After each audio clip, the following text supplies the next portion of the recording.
በድምፃዊ አንዷለም ጎሳ ሚስት ቀነኒ አዱኛ ሞት ዙሪያ አንድ አዲስ መረጃ ተሰምቷል።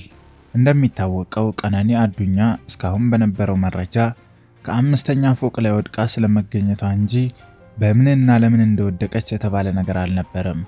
አሁን ግን አንድ አዲስ መረጃ ከቀነኒ የቅርብ ጓደኛ ተሰምቷል። የድምፃዊ አንዷለም ጎሳ ሚስት የሆነችው ቀነኒ አዱኛ ሞት ከተሰማበት ሰዓት አንስቶ የሞቷን ምክንያት ለማረጋገጥ ፖሊሶችን ጨምሮ ብዙ ባለድርሻ አካላት ምርመራ እያደረጉ እንደሚገኙ ይታወቃል። ታዲያ ይህ ምርመራ እየተከናወነ በሚገኝበት ሰዓት በድንገት ከቀነኒ የቅርብ ጓደኛ አንድ ነገር ተሰምቷል። በኢትዮጵያ የሙዚቃና የሞዴሊንግ ኢንዱስትሪ ውስጥ ስሟ እየገነነ የመጣው ወጣቷ ቀነኒ አዱኛ በድንገት ከዚህ ዓለም በሞት መለየቷ መላ ሀገሪቱን በድንጋጤና በሐዘን ውስጥ ከቷል። ፖሊስ ምክንያቱ ባልታወቀ ሁኔታ ከምትኖርበት አፓርታማ አምስተኛ ፎቅ ላይ ወድቃ መሞቷን ቢገልጽም ይህ አጭር መግለጫ በርካታ ጥያቄዎችን አስነስቷል። ግድያ፣ ራስን ማጥፋት ወይስ ድንገተኛ አደጋ የሚሉት መላምቶች በማህበራዊ ሚዲያውና በቅርብ ወዳጆቿ በኩል ሲንሸራሸሩ ቆይተዋል። በዚህ ሁሉ መሃል ከሟች የቅርብ ጓደኛ የተሰማ አዲስ መረጃ ጉዳዩን ይበልጥ አወሳስቦታል። ይህ መረጃ በቀጥታ የቀነኒን ሞት ከአንዷለም ጋር ባያገናኘውም መልእክቷ በውስጠ ታዋቂነት የአንዷለምን እጅ ሊያመለክት ይችላል በሚል ግምት እንዲፈጠር አድርጓል። የቀነኒ አዱኛ የቅርብ ጓደኛ የሆነችው ሙኒት ቤክሲሳ በማህበራዊ ሚዲያ ገጿ ላይ ያስተላለፈችው መልእክት ለዚህ አሳዛኝ ክስተት አዲስ አቅጣጫ የሚሰጥ ፍንጭ ሆኗል። ሙኒት በፌስቡክ ገጿ ላይ የለጠፈችው ጽሑፍ በአፋን ኦሮሞ ቋንቋ የተጻፈ ሲሆን አጠቃላይ መልእክቱ ፍቅርን፣ መስዋዕትነትንና ዋጋ መክፈልን የሚመለከት ነው። ፍቅር ብሎ መስፈንና ለፍቅር መኖር ይለያያል። ግጥምና ዜማ የተለያዩ ሰዎች ሐሳብ ይገልጻል፣ ፍቅር ግን ዋጋ ያስከፍላል የሚሉት ቃላት ጥልቅ ፍልስፍናዊ ይዘት ያላቸውና በርካታ ትርጉሞችን ሊይዙ ይችላሉ። ሙኒት ይህንን መልእክት ለመለጠፍ ለምን ይህን ጊዜ መረጠች? ከቀነኒ ሞት ጋር ምን አይነት ግንኙነት አለው? ፍቅር ዋጋ ያስከፍላል ስትል ምን ማለቷ ነው? በቀነኒና በአንዷለም መካከል የነበረው ግንኙነት ምን አይነት ዋጋ አስከፍሏል? ሙኒት በቀጥታ ባትናገረውም መልእክቷ በአንዷለም ላይ የተሰነዘረ ስውር ትችት ነው። የአንዷለም እጅ በጉዳዩ ላይ እንዳለበት ለማመልከትስ እየሞከረች ነው? እነዚህ ጥያቄዎች በቀላሉ የሚመለሱ አይደሉም። ይሁን እንጂ ሙኒት የቀነኒ የቅርብ ጓደኛ እንደመሆኗ መጠን ስለ ግንኙነታቸው ውስጣዊ ሁኔታዎች፣ ስለ አንዷለም ባህሪና ስለ ቀነኒ የመጨረሻ ቀናት ብዙ ልታውቅ ትችላለች። ስለሆነም መልእክቷ ቀላል የማይባል ክብደት ሊኖረው ይችላል። ከዚህም ባሻገር በቀነኒ ሞት ዙሪያ በርካታ ያልተመለሱ ጥያቄዎች አሉ። ፖሊስ ምርመራውን እያደረገ ቢሆንም እስካሁን ድረስ የሞቷን ትክክለኛ ምክንያት በግልጽ አላስታወቀም። ይህ ክፍተት ለተለያዩ መላምቶች በር ከፍቷል።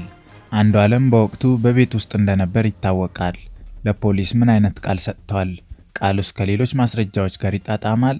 በቀነኒና በአንዷለም መካከል በወቅቱ አለመግባባትስ ነበር? ቀደም ሲል የነበራቸው ግንኙነት ምን ይመስል ነበር? እነዚህ ጥያቄዎች የምርመራው ቁልፍ አካል መሆን አለባቸው። የቀነኒ ቤተሰቦች በተለይም አባቷ ቀነኒ ጠንካራ፣ ታታሪና ለህይወት አዎንታዊ አመለካከት ያላት እንደነበረች መስክረዋል። ራሷን የማጥፋት ሐሳብ ሊኖራት እንደማይችልም ተናግረዋል።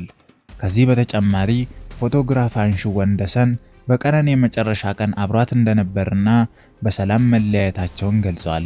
ታዲያ በድንገት ምን ተፈጥሮ ነው ቀነኒ ህይወቷ ያለፈው የሚለው ጥያቄ አሁንም ምላሽ ይሻል።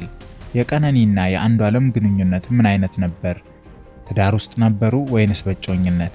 የአባቷና የአንዷለም ማናጀር የተለያየ ምስክርነት መስጠታቸው ይህንን ጉዳይ አጠራጣሪ ያደርገዋል።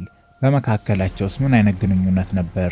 ፍቅር የተሞላበት ወይንስ ችግር ያለበት የሚሉት ጥያቄዎች አሁንም ምላሽ አላገኙም። ከዚህም በተጨማሪ ጎረቤቶች፣ የህንፃው ጥበቃዎች፣ ሌሎች የቅርብ ሰዎች ምን አይተዋል? ምን ሰምተዋል? የምስክሮች ቃል እውነቱን ለማወቅ ወሳኝ ሚና ይጫወታል።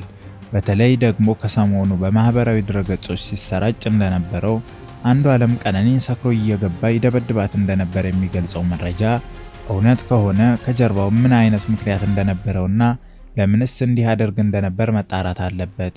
ፖሊስስ እነዚህን መረጃዎች እንዴት ሊያጣራ ይችላል የሚለው ጥያቄም አብሮ መነሳቱ አይቀርም።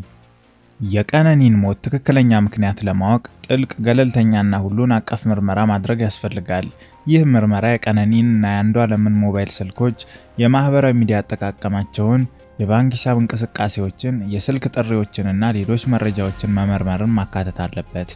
በተጨማሪም የወንደሰንን፣ የአቶ አዱኛን፣ የጎረቤታቸውን፣ የህንፃዎቹን ጥበቃና ሌሎች የቅርብ ሰዎችን ቃል መቀበልና እርስ በርስ ማመሳከር ያስፈልጋል። በተለይ ስለ ቀነኒና አንዱዓለም ግንኙነት፣ ስለ ቀነኒ ባህሪና ስለ መጨረሻዎቹ ሰዓታት ዝርዝር መረጃዎችን መሰብሰብ ወሳኝ ነው። ከዚህም ባሻገር የሞቷን ትክክለኛ ምክንያት ለማወቅና በሰውነቷ ላይ የድብደባ ምልክቶች ካሉ ለማረጋገጥ የአስከሬን ምርመራ ውጤት ወሳኝ ነው። ከሰሞኑ ይፋ የሆነ የመጣውና ድምፃዊ አንዱዓለም ጎሳ ከዚህ ቀደም ፍቅረኛውን ሊገድላት እንደሞከረና በተደጋጋሚ ደበድባት እንደነበር የተናገረችውን የቀድሞ ፍቅረኛውን ቃል መመርመር፣ እውነታውን ማጥራትና የምርመራው አካል ማድረግ ተገቢ ይሆናል። እነዚህ ሁሉ ሲጣመሩ እውነታውን ለማወቅ ያስችላል ተብሎ ይታመናል። የቀነኒ አዱኛ ሞት አሁንም ድረስ በእንቆቅልሽ የተሞላና በርካታ ጥያቄዎችን የሚፈጥር ነው። የቅርብ ጓደኛዋ ሙኒት ቤክሲሳ ያስተላለፈችው መልእክት ለጉዳዩ አዲስ አቅጣጫ የሚሰጥ ፍንጭ ቢሆንም ብቻውን እውነቱን ለመወሰን በቂ አይደለም። የፖሊስ ምርመራ፣ የቴክኒክ ማስረጃዎች፣ የምስክሮች ቃል፣ የአስከሬን ምርመራ ውጤትና ሌሎችም መረጃዎች በጥምረት ሲታዩ እውነቱን ለማወቅ ያስችላል ተብሎ ይታመናል። ከሁሉም በላይ ምርመራው ግልጽ፣ ፍትሃዊ፣ ገለልተኛና ሁሉንም አቅጣጫዎች ያካተተ መሆን አለበት። የቀነኒ ሞት እውነት ሲገለጥና ፍትህ ሲረጋገጥ ብቻ ለቤተሰቦቿ መጽናናትን፣ ለህብረተሰቡ ደግሞ በፍትህ ስርዓቱ ላይ እምነት እንዲያኖር ያደርጋል። በተለይ ከሰሞኑ እየወጡ ባሉት መረጃዎች ይኸውም አንዱዓለም ከዚህ ቀደም ፍቅረኛውን ሊገድላት ሞክሮ ነበር በሚለውና በተደጋጋሚ ይደበድባት ነበር በሚለው የቀነኒ ሞት ሆን ተብሎ የተደረገ ግድያ ነው የሚለውን መላምት የሚያጎላው ነው። ስለሆነም የህግ አስከባሪ አካላትና የሚመለከታቸው አካላት በሙሉ ይህን አዲስ መረጃ በጥሞና ሊያጤኑትና ሊመረምሩት ይገባል። ከምንም በላይ እውነቱ ተመርምሮ ለህዝብ ግልጽ መሆን አለበት። አበቃን። ቸርን ሰንብት።